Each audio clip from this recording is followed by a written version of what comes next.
Dear Patriots, before the news starts, please subscribe to our patriotic channel by clicking the subscribe button.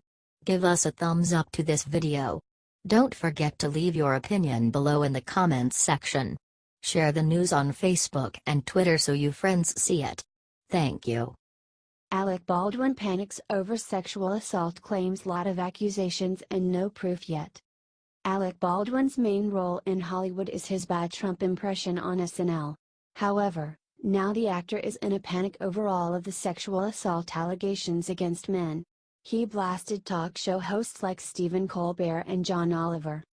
Talk shows were once promotional pit stops for some blithe chit-chat about movies, etc. Now the likes of John Oliver and As Stephen at Home have flipped that, and they are beginning to resemble grand juries, tweeted Baldwin. He then defended his tweet on an interview with Megyn Kelly.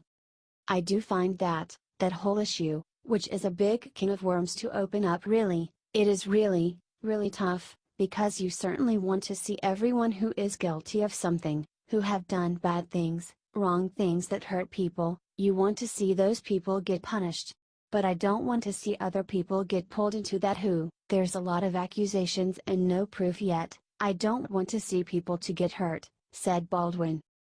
People think that those hosts of those shows are perfectly, not only within their rights, but it's very attractive or very necessary for them to be pressing this cause. I just don't want to see people who are innocent get into trouble, said Baldwin.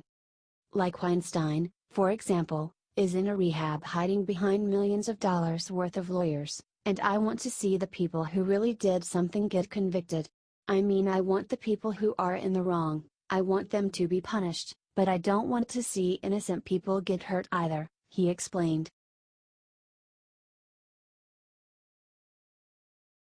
Mika hates Roy Moore, but blasts Al Franken's accusers and wonders if it happened.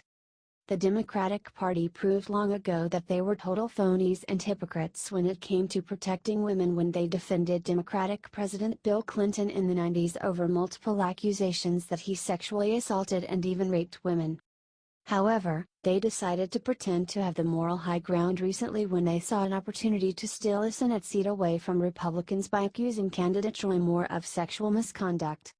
They then immediately showed what a double standard they had by coming to the defense of Democratic sexual predator Senator Al Franken, who is facing his own accusations. MSNBC's Mika Brzezinski, who has been a fierce detractor of Moore, even went so far recently as to disbelieve Franken's female accusers and wonder aloud if the assaults even happened.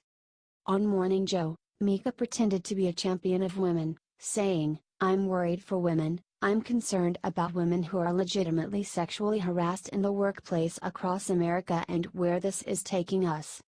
However, when it came to women claiming that Al Franken assaulted them, she suddenly changed her tune.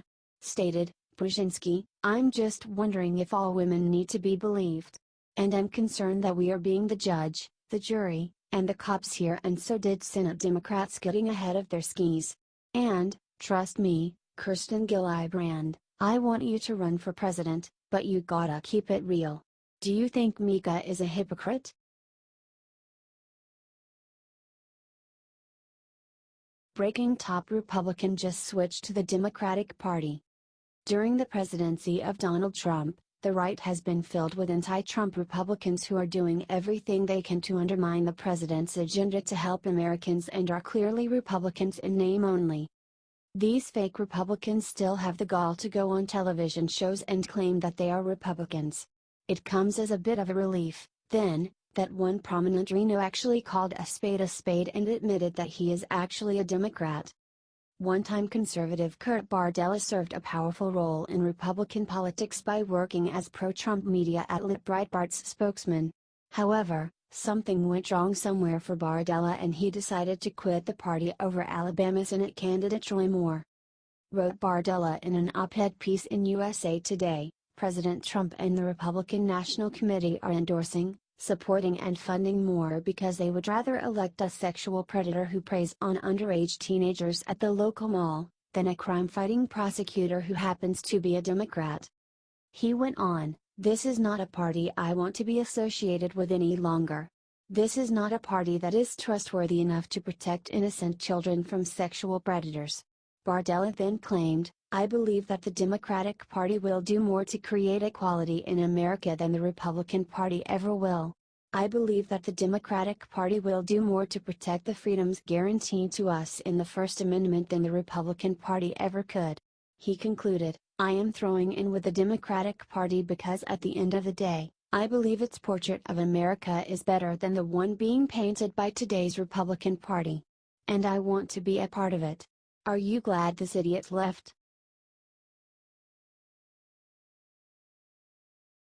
The View just said President Trump is worse than Bin Laden. The left-wing media has said no shortage of crazy things about Republican President Donald Trump. Of course, the bottom of the barrel just might be liberal propaganda mill. The View on ABC, which is lorded over by Democrat blowhards Whoopi Goldberg and Joy Behar. The View hosts, aside from token conservative Meghan McCain, enjoy airing out their opinions and presenting them as facts to their sheep-like viewers. In a recent segment, they went so far as to suggest that President Trump is somehow worse than September 11, 2001 terrorist Osama bin Laden. The View brought disgraced fringe political commentator Keith Olbermann, who formerly worked for MSNBC, onto the show. C0 host Sunny Hostin brought up with him, "You said recently via tweet that Trump and his family have done more damage to America than bin Laden and ISIS combined." Olbermann replied, "Yes." Asked Sunny, "Do you believe that?" Keith answered, "Yeah." Nobody on the show called out Keith for how outrageous and offensive his statement was. This segment on The View is perhaps even worse than when a guest on MSNBC called Republicans terrorists. Said left-wing pollster Fernand Armandy on AM Joy, "This is not a political party, this is a domestic terror group. And I think what the American people should consider when they ask themselves that question, with a party that has done nothing to help the American people, is to vote them out and consider possibly afterwards locking them up." How can we forget when Dan Rather said that the Trump presidency is worse than bad oysters? Said Rather on TBS Conan, "We've never had one president that steadily, out of his own mouth, waged such an unrelenting campaign against the press. But this is something brand new in American history. It's not normal. There is a campaign to convince people, and I think particularly young people. Oh well, this is just the way presidencies go. That is not true. Look, many things about the age of Trump will make the stomach sicker than bad oysters. Are you appalled at the crazy lies the liberal media tells?"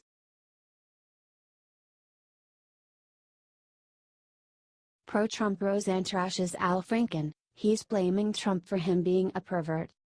Hollywood left-wing entertainers have been relentlessly attacking Republican President Donald Trump without taking the time to understand why struggling Americans sought to have an outsider like him as our president and not a corrupt establishment figure like Hillary Clinton. However, one of the pleasant surprises last year was the fact that formerly left-wing comedian and actress Roseanne Barr actually saw the light and became one of Trump's biggest defenders in Hollywood. She has maintained her support for Trump during his presidency. She has called out liberals and establishment Republicans for how insidious their attacks on Trump are. She said back in March, for example, "Every single attack on that POTUS is really a disguised attack on American voters who rejected Obama Clinton Bush's bleeding of our treasury." She also recently called out Trump-bashing soon-to-be ex-Senator Al Franken, who used his resignation speech not to apologize to his victims but to smear Trump, saying, "I, of all people, am aware that there is some irony in the fact that I am leaving, while a man who has bragged on tape about his history of sexual assault sits in the Oval Office." Through her Twitter account, Roseanne hit back at fellow comedian Franken bluntly, boasting, "Al Franken is blaming Trump for his being a pervert. How much do you love Roseanne for this?"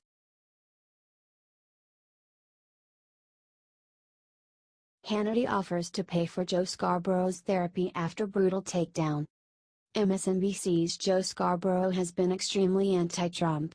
He will nitpick anything that Trump says and try to make it sound like something more. However, Scarborough has gotten so ridiculous, he seems like a parody of himself.